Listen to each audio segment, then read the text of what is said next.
80% of the people who are homeless, who are older than 50 years old, became homeless after they were 50. That's an American tragedy that's growing. If you're in the public school system, you deal with children who are experiencing homelessness every day. This is an intentional policy decision that forced people into this community. They had 10 city trucks, a dozen officers, and then as soon as they saw we were there filming, they stopped. Our city made a mistaken decision to sue the lead charity who were caring for the homeless because they were feeding too many people on Sundays. And that was where I started just questioning, like, wait, my tax dollars pay for these programs where county vehicles were going into the school grounds, handing out clean needles, sharp containers.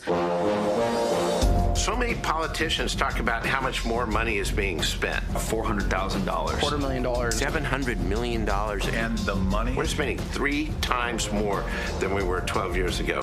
Yet, it's skyrocketing. It is the worst drug that has ever been known to man. The psychosis had been so bad to where I didn't remember how many times I had gone into that store to do that exact same thing. Well, the owner of the store came running after me and he shot at me. Homelessness feels one way when you're just talking about an issue, and then it feels totally different when you say, that's my friend. What in the world happened? How can you walk by a homeless person and don't feel nothing? You're dead. You're just living, but you don't know much. It amazed me that this was a place where, people's lives were changing. Anything can happen. ODing, people dying left and right, tents catching fire. All of those things are coming to a neighborhood near you if this policy wins out.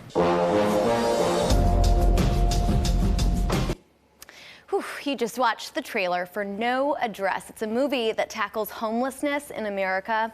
This film will certainly gain a lot of attention. We are here with Jennifer Stolo, the CEO of the film company.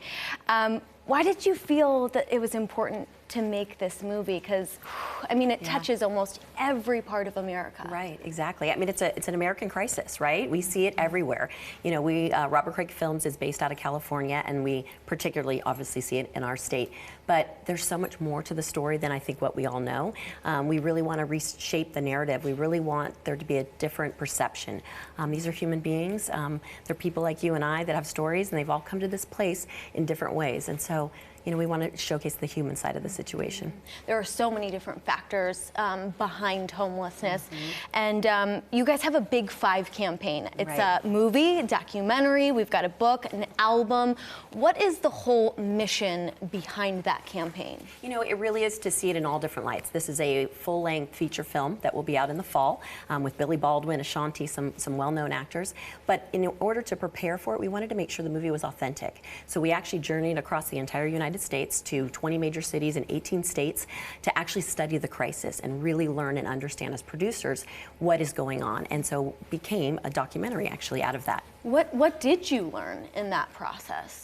I think it's a lot of what people don't realize. There's a story behind every individual and how they came to this place and time. And so many times they describe themselves as invisible, that we become conditioned to just walk by the situation. And so many cities are doing great things, others may not be. And so it was really looking at what's working, what's not, what are the solutions that can really bring a community together and collaborate to take care of the situation. They don't feel seen. How many times have you driven in your car and you look straight when someone's sitting on outside on the street next to you? Now, what did you learn in terms of working with this population? Were there any specific stories that stood out to you personally? Yeah, my husband's been working with individuals experiencing homelessness for about 8 years. So we as a family have volunteered. I think one of the things I really encourage people to do is go into these nonprofits. I know right here in Nashville, there's the Nashville Rescue Mission, and they are an amazing organization. And so when you sit down and you have conversations and you really understand the scenario of what came to be in this person's life, it's easier to meet them where they are, not where we think they should be. It's so true. I'll never forget volunteering as a high schooler and serving someone who was in my class. And it was just a moment in time where I realized, wow, everyone does have a different story. Do we have any more of a narrowing down of the reasons why Well, there's so many gateways, into homelessness, but the majority of what we see a lot of the time are mental illness disorders.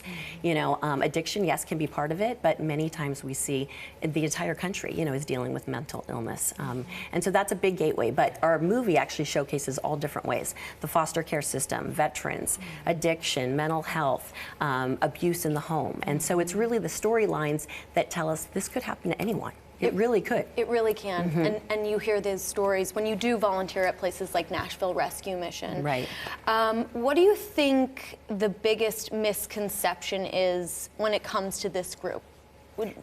Kind of similar thing? Yeah, that people choose to be homeless, It's not that, Once we get into a comfortable place on the streets, we might think that, but when you sit and have conversations and really connect with individuals, they're longing for that connection, and you learn, how this came to be. Sometimes their fault, sometimes not their fault. And so it's not that someone chooses to be homeless, right? We didn't grow up in high school and you're asked, what do you want to be when you grow up? I want to be homeless, right? That's not the case. Yeah. You did bring this study guide with you, and this is also part of the Big 5 campaign. This helps those who are serving the homelessness, correct? Right. So what are some of those tips? Yeah, so we have the movie, the documentary, we have a soundtrack, obviously, because you have a movie. This study guide is actually being launched in the next couple of weeks. We're here in Nashville at the NRB conference, actually, to showcase it. But there is a faith-based community that has been so involved in homeless ministries and really working to help with individuals. And so this is a guide to help really equip groups and individuals and churches to do that. I love that you have a guide to kind of guide people. Right. Last question, what have you personally gotten out of doing this type of work? I think there's a sense of empathy and compassion that we all need to have, and when you sit and really understand people's stories, you get that. And there's a sense of understanding. And I think when we understand, then we're inspired to do something. And so we want to see tangible change, We want to showcase the things that are working. We want you to partner with your nonprofits to serve, to help, and understand. Because when we can all come together and collaborate as a community, I think that's what works. Love that you're providing solutions and almost art, too, with that album, because you've got a fantastic lineup on that. We do. We've got Jay DeMarcus of Rascal Flatts and Ryan Griffin, part of our music.